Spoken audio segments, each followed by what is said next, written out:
All right, so you've poured your heart into that screenplay. It's sitting there on your hard drive, and, you're hoping it's going to be the next big thing. Of course. But let's face it, getting it sold in Hollywood, that can feel like, I don't know, climbing a mudslide or something. Yeah, not the easiest climb.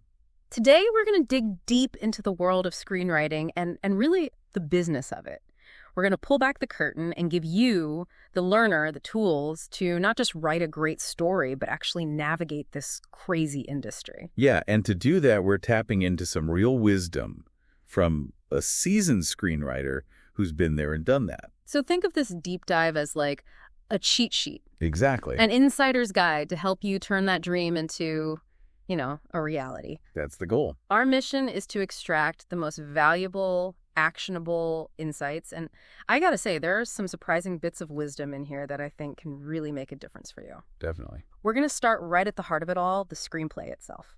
Now, our source has this really cool tool called the Is It Broken test. Oh, yeah. This is a good one. It's 9 kind of deceptively simple questions designed to expose any weaknesses in your screenplay. Yeah, it's like giving your story a checkup Yeah. before you, send it out into the world. Make sure everything's running smoothly. Okay, question number 1. This gets right to the heart of conflict. Is the bad guy bad enough? Does he offer my hero the right kind of challenge? Mm-hmm. Do they both belong in this movie? This might seem obvious, but I think we've all seen movies where the villain just feels a little... flat. Yeah. Generic, what's the deeper point here? Well, the author really hammers home the idea that the hero and the villain, they need to be connected. It's not just good versus evil. It's this particular good versus this particular evil. Right. And it needs to be a challenge, a real challenge. They should force the hero to grow and change. It's almost like the villain is a dark reflection of the hero. Yeah, exactly. Like they represent some shadow self that the hero has to confront. That's a great way to put it. It adds so much depth when you have that kind of, mirroring going on. Definitely. Okay, question 2 dives into pacing. Does my plot move faster and grow more intense after the midpoint? Is more revealed about the hero and the bad guy as we come into the Act 3 finale? I think that midpoint is so crucial. Yeah, it's like a turning point. It is. The stakes get higher. Mm-hmm. Everything shifts. What should we be paying attention to here? Well, our source says the midpoint should be this catalyst that kicks everything into a higher gear. Right. The plot accelerates, we learn more about the hero and the villain, and all of this is leading to that final showdown. And if the energy kind of fizzles out after the midpoint... Ooh, that's a bad sign. Yeah, it's a sign that something's off. Yeah, it's like the story's losing steam. You want that momentum to build and build. All the way to the end.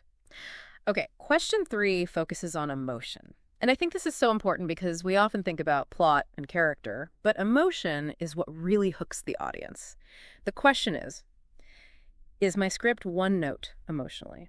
Is it all drama, all comedy, all sadness, all frustration? Mm-hmm. Does it feel like it needs but does not offer emotion breaks? Even in a really intense thriller, you need those moments of relief. Right, those moments where the audience can catch their breath. Exactly. The author talks about emotion breaks, little moments of contrast that give the story more depth. So it's not just a constant barrage of the same feeling. Exactly, because that can get exhausting. You need those shifts, those surprises. And I think that's what makes the emotional journey more believable, too. Absolutely. Okay, question 4 gets into dialogue, which is so crucial for screenwriting.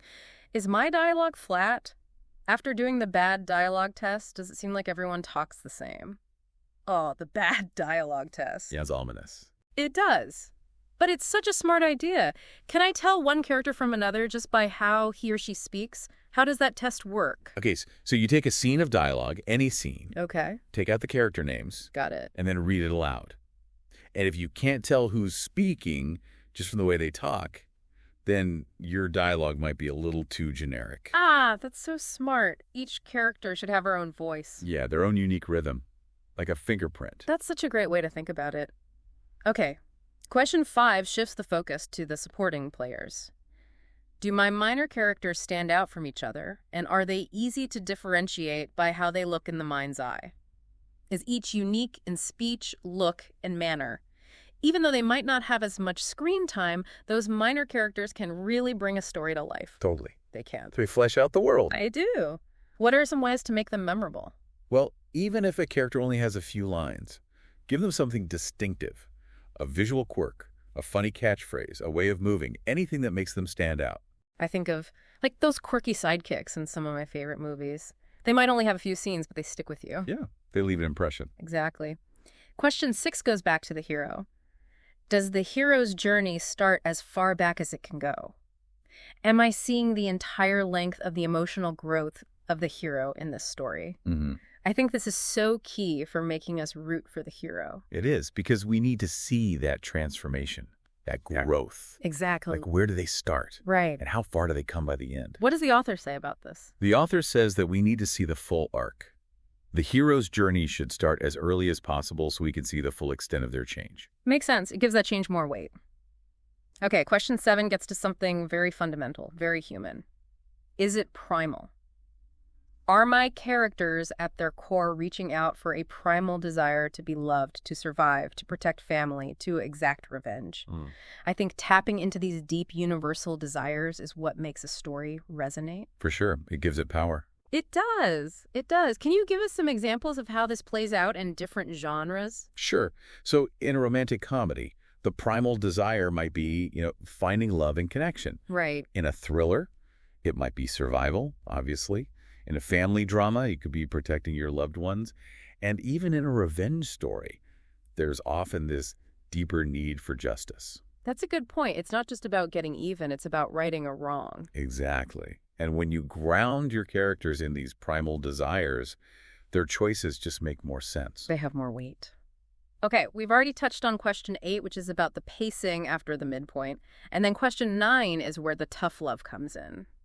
If you are having any nagging doubts about any of the above, you now know what to do. You have the tools to go back in and fix it, but will you? That's the million-dollar question. It is. The author's really pushing us to be honest with ourselves here. Yeah, because sometimes we have those little doubts, and we try to ignore them. We do. We get attached to our work. But the author's saying those doubts are usually onto something. Right. And the difference between a professional and an amateur is that the professional listens to those doubts and fixes the problems. And that can be hard. Oh, it can be brutal.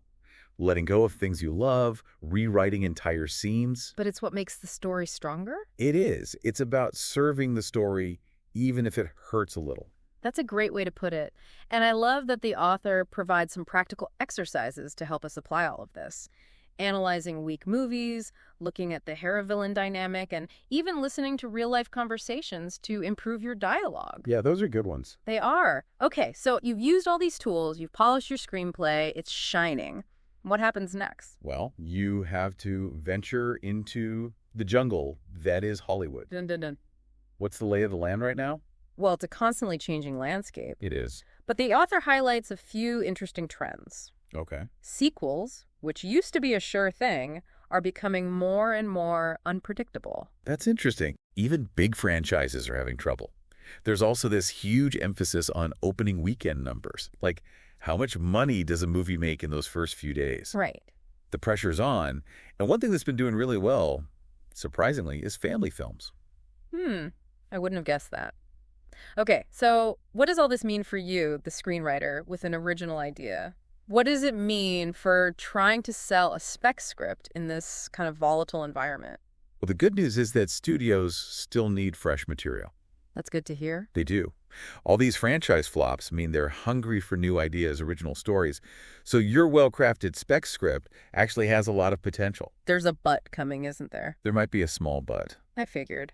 What's the catch? Well, the author is a little cynical about how studios view screenwriters. Go on.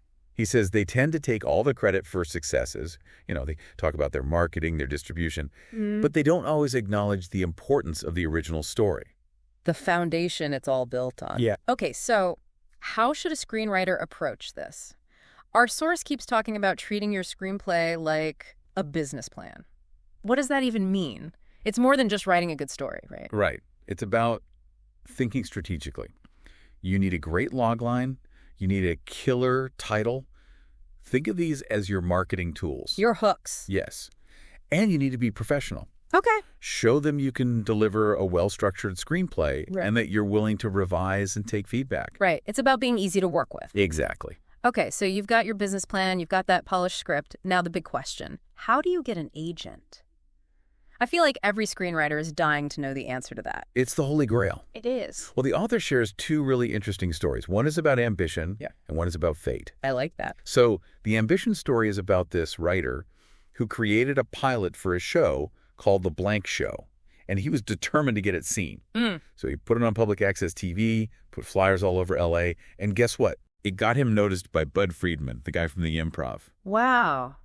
That's amazing. Right. Talk about taking initiative. It's inspiring. Now, the fate story is totally different. This writer met his future agent, Hilary Wayne, completely by chance, just through a friend of a friend. Oh, wow. A lucky break. Yeah, but here's the thing. Hilary Wayne wasn't just any agent. Okay. She really understood this writer, she knew how to position his work, and she helped him navigate the crazy world of spec script sales, especially in the early 90s when things were really booming. So what's the takeaway here? Both stories are so different. Well, I think it's about recognizing that you need someone in your corner. Someone who believes in you. Exactly. Yeah. Your own Hilary Wayne. You probably won't succeed alone. You need a champion. You do. And finding that person, it's a combination of putting yourself out there, making connections, and yeah, maybe a little bit of luck. And I think it's about selling yourself. Not in a sleazy way, but in a way that's genuine and positive. Right. Show your passion, show your professionalism, and be someone people want to work with. Okay, so you're ready to start building your network. What are the essentials you need? Okay, well, first, you need yourself, your talent, your voice. Right. That goes without saying. You need your best screenplay, obviously, polished and ready to go. Right. You need your pitches. You need those killer log lines and titles we talked about. Right, your marketing toolkit. Exactly. And you need an agent, eventually. And producers, they're the ones who can really get your work out there. And how do you find them? Well, the author recommends the Hollywood Creative Directory, the HCD. It's a great resource for building lots of contacts, production companies, agents, people working in your genre. And then comes that scary part, the first contact. Yeah, the author calls it that soul-eating first contact. I get it. It can feel intimidating. It can. But the key is to be strategic. Think long-term. You're not just trying to make a quick sale. You're trying to build relationships. And there's a hierarchy here. In-person meetings are best, then phone calls, then a really good query letter. Unsolicited emails, probably not going to get you very far. So even in the digital age, it's still about personal connections. It is. And remember, basic professionalism goes a long way. Be nice, be considerate, be helpful, and be persistent. And always follow up. Yes. And if you have something going for you, like an option on a script or a small deal, that can make a big difference. It shows you're serious. It does. And, how do you know if you're making progress? Yeah, what are the signs? Well, the author says, pay attention to when people ask you, keep them in mind for future projects. Okay. Or if you feel like you have good chemistry with someone you meet. Or if you start narrowing down your list of contacts, really focusing on the right people. Referrals. Ah, referrals, the lifeblood of Hollywood. Exactly. Don't be afraid to ask for them. Okay, so we've talked about agents and producers. What are some other ways to get your foot in the door? Well, the author suggests film festivals. They're a great place to network, to pitch, to just immerse yourself in the world of film. And screenwriting classes. You can connect with other writers, but also with aspiring producers. Oh, that's a good point. Right. They're often looking for new material. He also mentions screenwriting groups. Like a support system. Exactly. A way to connect with other writers, share feedback, and maybe even find some connections. He specifically mentions a group called the Screen Players.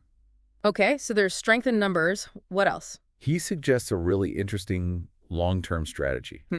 Become an expert. An expert in what? In film. Write reviews, analyses, build your credibility, build your platform. He mentions Rod Lurie and Francois Truffaut as examples. Two very successful filmmakers who started out as critics. Exactly. And for those who are really serious, he suggests coming to Los Angeles. Even if it's just for a while, get a job as a script reader, immerse yourself in the industry. I like that. Get a feel for the ecosystem. Yeah. And create a website, you.com. Laughs. I love that. Your own little corner of the internet. Exactly. Showcase your bio, your scripts, treatments, any deals you've made. Make it easy for people to find you. Okay, let's talk about the things to avoid. The don't try this at home section. What are some of the pitfalls? The author's pretty clear about screenplay contests. Oh, He thinks they're mostly a waste of time. really? Yeah, unless they have real industry professionals on the judging panel and offer feedback and networking opportunities. Most of them, he says, are just a money grab. That's good to know. What else? He also warns against what he calls stupid screenwriter tricks. Okay, I'm intrigued. What are those? These are the desperate, attention-grabbing stunts that people sometimes try, like mailing yourself in a box to a studio exec, or taking out a full-page ad in Variety. I can see how that might backfire. Yeah, it's not a good look, Yeah. and it's not going to work. Okay, I want to hear some stories. The author has some great anecdotes about marketing hits and misses. Oh, yeah. Tell us about those. So there are stories about specialty pitches. Hmm. Like David Permude flew this writer and his partner all the way to New York to pitch Howard Stern. That's commitment. It is. And David Kirshner, he was known for his elaborate pitches, like bringing Barbara Billingsley to a pitch meeting for a Leave It to Beaver movie. Wow, that's a power move. And you did a mock witch coven for Hocus Pocus. Well, you gotta admire the creativity. And then there's Bob Cosberg, who is famous for pitching tons of log lines. Just throwing them out there and seeing what sticks. Exactly. And the author shares a funny story about a pitch that didn't go so well. It was for a Tootsie on a college campus kind of movie. Okay. And his writing partner, who was a man, dressed in drag for the pitch. Oh my God. And it didn't work. Well, points for effort. Right. Okay, tell us about the early 90s. That was the era of the spec script boom, right? What were some of the marketing tactics back then? Oh, man, it was wild. People were doing all kinds of crazy stuff. For a thriller called Ticking Man, they sent executives packages with ticking alarm clocks. Oh, wow. And for a script called Nuclear Family, they created these fake radioactive script containment units. What? Yeah, and apparently that led to a bidding war between Jeffrey Katzenberg and Steven Spielberg. That's incredible. What about Blank Check? That was a big one. Oh, yeah, for Blank Check, they sent out backpacks filled with play money. So over the top, It was a different time. it was. And the author's quick to point out that those kind of stunts wouldn't work today. Right. It's a different landscape now. You have to be more strategic. Okay, let's wrap up with the author's final thoughts. The "it is what it is" section. What's the message here? Well, it's a message of realism and encouragement. The author says, look, this business is tough. It is. You're going to face challenges. You're going to have doubts. You're going to get rejected. That's part of the journey. It is. And the key is to keep going. Learn from your experiences and develop what he calls a bullhead attitude. A refusal to give up. Exactly. And the "it is what it is" mantra, it's about accepting that sometimes things are out of your control. Right. You do your best, you put your work out there, and then you have to let go. Exactly. And most importantly, he says, remember why you started writing in the first place. For the love of it. Yes. If you're still having fun, you're on the right track. That's such a good reminder. And there's a glossary of Hollywood terms in the back of the book, which is really helpful. Terms like arc, at the end of the day, black holes. Oh, yeah, those industry buzzwords. Yeah, it's good to know what they mean. Okay, so to recap for you, the learner from this deep dive: master your craft, understand the industry, build genuine connections, and never give up. Yeah, and be nice. Yes, be a good human. Hmm. Okay, that leads us to our final thought for you. Given how much Hollywood has changed, how can a screenwriter stand out today? What are the new rules of the game? That's a good question. It is. And we encourage you to keep exploring, keep writing, and maybe even revisit these insights down the line. Thanks for taking this deep dive with us.